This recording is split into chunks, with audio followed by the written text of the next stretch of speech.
많은 사람들이 성경 속에는 주로 우리가 천국 가는 방법, 즉 하나님과 올바른 관계를 맺고 우리의 영혼이 구원받는 법만 담겨 있다고 생각하는 경향이 있습니다. 하지만 그것만 성경 말씀의 전부가 아니죠.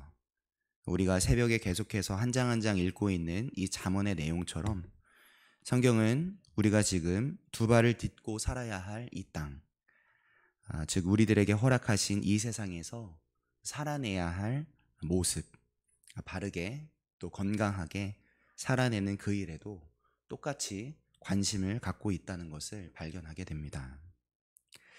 일반적으로 생각하듯 성경 말씀의 1차적인 관심사는 무조건 천국이고, 우리가 사는 이 세상은 군더더기요 껍데기요 쓸데없는 것이다 라고 말하고 있는 것이 아니라 하늘나라와 이 세상, 하나님이 창조하시고 우리들에게 허락하신 그 두 장소에서의 삶 모두 하나님의 자녀가 된 우리가 살아내야 할, 잘 살아내야 할 공간이라는 것을 가르쳐 주시는 것이죠.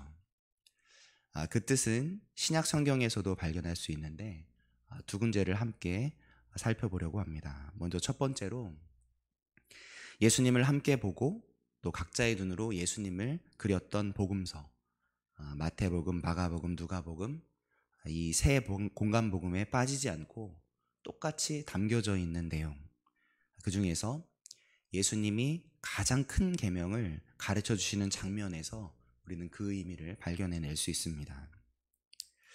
이 장면은 어떤 율법학자가 예수님께로 나와서 모든 계명 중에서 가장 큰 계명, 가장 중요한 계명이 무엇입니까? 라고 묻는 장면입니다.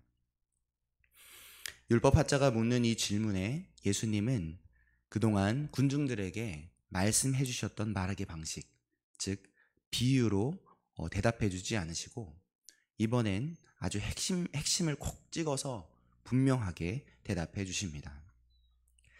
가장 큰 계명이 무엇이냐는 질문에 예수님이 이렇게 가르쳐 주십니다. 마태복음 22장 37절부터 38절을 먼저 읽어보겠습니다.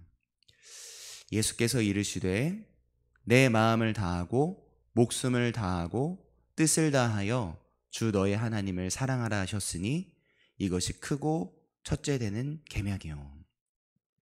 예수님이 여기까지만 말씀하지 않으셨죠? 바로 이어서 말씀하십니다.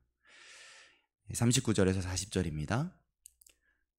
둘째도 그와 같으니 내 이웃을 내 자신같이 사랑하라 하셨으니 이 두 계명이 온 율법과 선지자의 강령이니라. 뭐라고 가르쳐 주십니까? 하나님을 사랑하라, 그리고 그와 똑같이 이웃을 사랑하라. 이것이 가장 큰 계명이라고 말씀해 주시고 계시죠.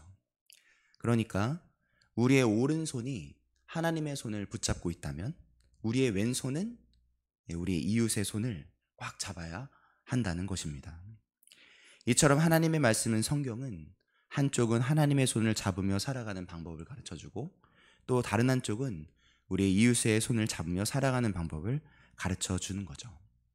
하늘과 이 땅에서의 삶의 모습, 그 두 가지 내용이 함께 담긴다는 것과 관련해서 또 한 가지를 더 생각해 보고 싶습니다. 이번에는 마태복음 6장에 있는 주기도문입니다. 예수님이 가르쳐 주신 기도에도 그 의미가 담겨져 있죠. 우리 주기도문 앞부분만 같이 한번 외워보겠습니다. 하늘에 계신 우리 아버지여, 이름이 거룩히 여김을 받으시오며 나라의 임하옵시며 뜻이 하늘에서 이루어진 것 같이 땅에서도 이루어지이다. 여기까지만 외워보겠습니다. 예수님은 나라의 임하옵시며 라고 기도하라고 하십니다. 개역 한글판에서는 나라이 임하옵시며 라고 하는데 이 말 뜻이 무엇일까요? 누군가 금방 묻는다면 언뜻 무슨 뜻인지 잘 생각나지 않은데 이 말씀을 쉬운 성경으로 읽어보면 조금 더 쉽게 이해할 수 있습니다. 쉬운 성경으로 보자면 이렇게 기도하라고 예수님께서 가르쳐 주신 것입니다. 하나님의 나라가 이루어지게 해주시옵소서 라는 말씀입니다. 하나님의 나라가 이루어지게 해주세요 라고 기도하라고 하십니다. 그리고 이어지는 그 다음 그 다음 기도는 무엇입니까? 뜻이 하늘에서 이루어진 것 같이 땅에서도 이루어지이다. 하나님의 뜻이 이루어지는 곳이 바로 하늘나라일 텐데 그 뜻이 어디에도 이루어지게 해달라고 기도하라고 예수님 말씀하십니까? 이 땅에서도, 이 세상에서도 하나님의 뜻이 이루어지게 해주세요 라고 기도하라고 말씀하시는 거죠. 하늘에서 하나님의 뜻이 이루어지는 것처럼 이 땅에서도 하나님의 뜻이 이루어지게 해주세요 라고 기도하라는 것입니다. 무슨 말입니까? 우리가 죽어서 가는 하늘나라만 꿈꾸다가 하나님 만나는 것이 우리가 꿈꾸어야 할 꿈이 아니라 하늘나라를 허락해 주신 하나님이 동일하게 지금 우리에게 이 땅에서의 삶 또한 허락해 주셨으니 이 땅에서 하나님이 기뻐하실 뜻을 이루어가는 삶, 결국 하나님이 부르시는 그날에 기쁨으로 하나님을 만나는 사람이 되는 것이 우리 하나님의 자녀들이 살아내야 할 삶이라는 것을 주기도문을 통해서 가르쳐주고 계신 것이죠. 그래서 난 예수님 믿어서 의롭게 됐어, 천국 내 거야, 오예 라고 말하는 그 칭의의 단계에서 멈춰서서 사는 사람들이 아니라 구원 얻었음을 내가 깨달았다면 이제 이후에는 그 은혜에, 구원의 은혜에 감사하면서 하나님의 뜻을 따르는 삶으로 하나님을 사랑하는 삶, 이웃을 사랑하며 사는 삶을 살아서 점점 예수님을 닮은 삶으로 자라가는 사람, 그 성화의 단계로 한 걸음 한 걸음 나아가야 하는 사람들이 되어야 한다는 것. 그렇게 예수님을 닮은 성화의 발걸음을 한 발짝 한 발짝 열심히 걸어가다가 결국 기쁨으로 하나님을 만나 영화에 이르는 것이 우리가 꿈꾸어야 할 참된 구원의 길이라는 것입니다. 아마 이 이른 아침 일부 예배까지 나와서 예배하실 수 있는 분들이라면 에이 뭐 천국 가면 땡 아니야? 나는 천국 간대, 이제 막 살아 하고 생각하실 분이 없으실 것 같습니다. 아멘이십니까? 그러나 우리가 이 말씀 앞에 진지하게 고민해 봐야 할 것은 오늘 우리가 가지고 있는 의견, 오늘 우리 머릿속에 나의 생각이 우리가 어떤 사람인지를 나타내 보여주는 것이 아니라 우리가 오늘 나의 삶 속에서 선택해가는 그 선택들과 그 행동들이 바로 우리가 어떤 사람인지를 보여주는 것이라는 점입니다. 내가 생각하는 의견, 내 머릿속의 생각이 아니라 내 믿음을 오늘 나의 삶의 모습으로 증명하는 그런 믿음의 실력들이 다 있게 되시길 예수님의 이름으로 축복합니다.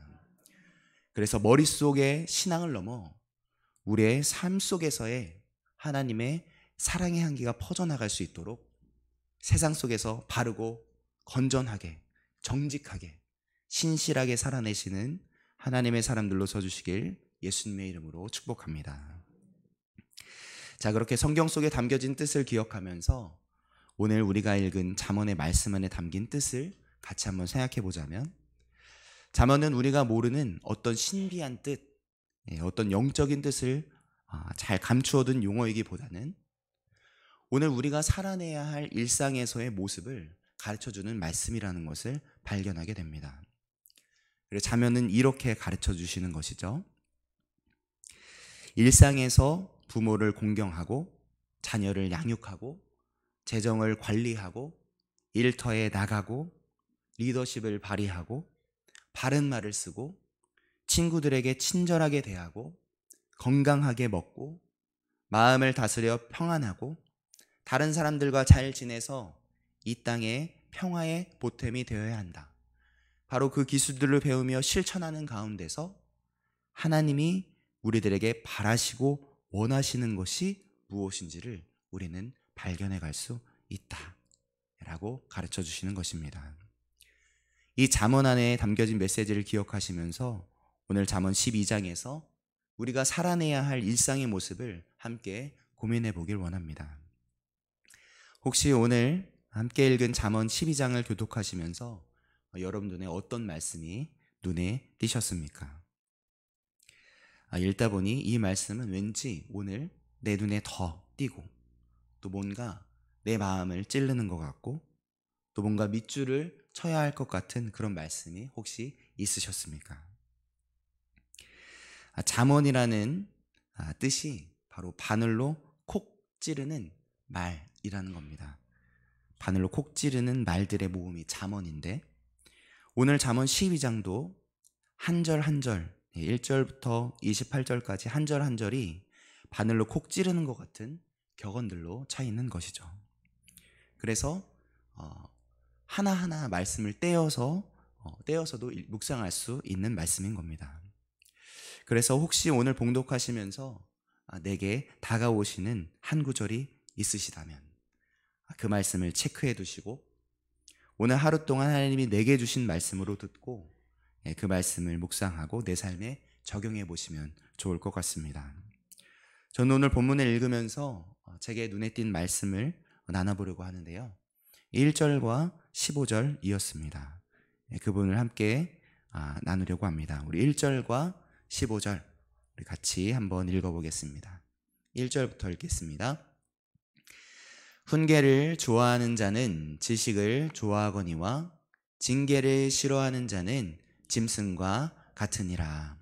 15절입니다. 미련한 자는 자기 행위를 바른 줄로 여기나 지혜로운 자는 권고를 듣느니라. 아멘. 네, 오늘 잠언의 저자는 1절에서 말합니다. 훈계를 좋아하는 자는 지식을 좋아하지만 징계를 싫어하는 자는 짐승과 같다라고 말합니다. 저는 이 말씀을 보면서 문득 이런 생각을 했습니다. 과연 훈계를 좋아하는 사람이 있을까 하는 생각 말입니다. 그러면서 제가 어렸을 적에 저희 형과 함께 부모님께 매를 맞고 오랫동안 두 손을 들고 있던 순간이 떠올랐습니다. 그때는 통닭 한 마리를 시켜놓고 형과 제가 나눠 먹었던 때였습니다. 네, 통닭 사진 보여주세요. 네. 네, 맛있어 보이죠? 네, 형이 됐으면 저한테 형이 있습니다. 형이 됐으면 좀 동생한테 양보를 해주면 좋잖아요. 근데 왜 저희 형은 딱 하나 남은 그 소중한 닭다리를 저를 안 주고 혼자 낼름 먹어버렸을까요? 제 거였는데, 제가 먹고 싶었는데, 그리고 자기는 크니까 저보다 3살 많으니까 입도 커서 저 작은 거 하나 먹을 때 벌써 2-3개째 먹으면서 그 소중하고 귀한 내 닭다리를 먹어버리다니 제가 화가 났겠습니까? 안 났겠습니까? 화 났습니다. 저 화 낼 수 있습니다. 화가 엄청나게 났습니다. 마지막 남은 닭다리가 형의 입속으로 들어가는 순간에 하늘이 무너지는 것 같았습니다. 눈물이 퐁퐁 솟아났습니다. 그래서 제가 울고 불고 짜증을 내니까 형도 화가 나서 먹던 치킨을 내동댕이 치고 담겨있던 치킨무 막 쏟아지고 콜라 엎어지고 이 정도면 이제 뭐가 시작돼야 될 차례입니까? 부모님의 훈계가 시작되는 겁니다. 저희 부모님은 훈계하실 때 늘 외치시던 소리가 있었습니다. 그날도 어김없이 그 소리가 들려왔습니다. 이런 소리입니다. 김재유, 가서 구두칼 가져와. 네, 구두칼입니다. 구두칼. 네, 무서운 구두칼. 이 소리가 들리면 정말 들리지 않았었던 제 안의 심장 소리가 들려왔습니다. 쿵쾅쿵쾅 거리는 소리가 느껴졌죠. 지금 생각해보면 그 구두칼로 제 손바닥을 그렇게 세게 때리신 것도 아닌데 그때는 왜 그렇게 부모님의 훈계와 징계가 무섭고 아프게 느껴졌는지 모르겠습니다. 아무튼 그때 구두칼 가져와 라는 무시무시한 소리가 제 귀에 들려올 때 제 마음이 어땠겠습니까? 그 훈계 시간, 구두칼 가져와 라는 소리가 들리면 그 시간이 행복한 시간이 되고 제 마음을 기쁘게 하는 시간이었겠습니까? 그렇지 않죠. 당시 제게는 정말 제가 가장 싫어했던 시간이었고 가장 무서워했던 시간이었던 것 같습니다. 그런데도 오늘 본문이 이렇게 말하고 있는 겁니다. 훈계를 좋아하는 자는 지식을 좋아하거니와 징계를 싫어하는 자는 짐승과 같으니라. 여러분, 그때 저는 정말 훈계가 좋지 않았습니다. 징계를 정말 싫어했습니다. 될 수 있으면 정말 피하고 싶었던 시간이었습니다. 그런데 시간이 지나서 어느 날 생각이 달라지는 날이 왔습니다. 제가 어느덧 자라서 성인이 되어서 부모님을 떠나고 자녀를 낳아 길러보니까 그제서야 깨닫게 되게 되었습니다. 제가 가장 싫어했던 부모님의 훈계, 그 안에 감추어져 있던 이름은 사랑이었다는 것을 알게 되었던 것이죠. 그 철이 없을 적 그때 그 부모님의 사랑이 가득 담긴 훈계와 징계가 저에게 있지 않았다면 저는 오늘 이 잠언이 말하고 있는 것처럼 제 본능에 따라서 징계를 싫어하며 정말 짐승처럼 살았을지도 모릅니다. 그랬다면 어쩌면 지금도 다른 사람 입장은 생각할 줄도 모르고 오로지 나만 아는 사람으로, 닭다리 하나도 양보할 줄 모르는 사람으로, 또 올라오는 짜증 하나 참지 못하는 사람으로 살았을지도 모릅니다. 철이 없었던 그때 구두칼 가져와 라는 그 훈계의 소리가 훈계를 싫어하는 제게 때마다 들려왔기 때문에 지금의 제가 존재할 수 있다는 것을 깨닫게 됩니다. 여러분은 어떠십니까? 여러분은 누군가의 훈계가 좋으셨습니까? 저는 이제야 구두칼 가져와 라고 소리치셨던 부모님의 그 징계의 말, 그 듣기 싫었던 그 말이 이제는 정말로 그립습니다. 제가 잘못한 길을 가려고 할 때에 늘 구두칼 가져와 라고 말씀해 주셨던 그 부모님의 훈계가 정말로 그립습니다. 그렇습니다. 오늘 본문에서 잠언의 저자는 훈계를 좋아하는 사람이라고 말했는데 그 훈계를 좋아할 수 있는 사람이 여러분 누구겠습니까? 바로 그 사람은 훈계 안에 담겨진 다른 이름, 사랑을 볼 수 있는 그 사람이야말로 훈계를 좋아할 수 있는 사람인 거죠. 마찬가지로 오늘 우리들에게 들려오는 우리의 부모 대신 하나님의 훈계를 좋아할 수 있는 사람이 누구이겠습니까? 그 사람은 바로 하나님의 훈계와 징계 속에 우리를 향한 하나님의 사랑이 담겨 있다는 것을 깨달은 사람인 것입니다. 그 사랑을 알게 되면, 훈계 속에 하나님의 사랑이 담겨 있다는 것을 알게 되면 오히려 하나님의 훈계가 없는 것이 서운해야 할 일이고 슬퍼해야 할 일인 것이죠. 히브리서 12장 7절에서는 이렇게 말합니다. 하나님이 아들과 같이 너희를 대우하시나니 어찌 아버지가 징계하지 않는 아들이 있으리요. 오늘 본문 15절에서도 이렇게 말하죠. 지혜로운 자는 권고를 듣느니라. 그렇습니다. 혹시 여러분 주변에 자꾸만 엇나가려고 하는 나에게 늘 권고를 해주는 고마운 사람이 여러분 곁에 있으십니까?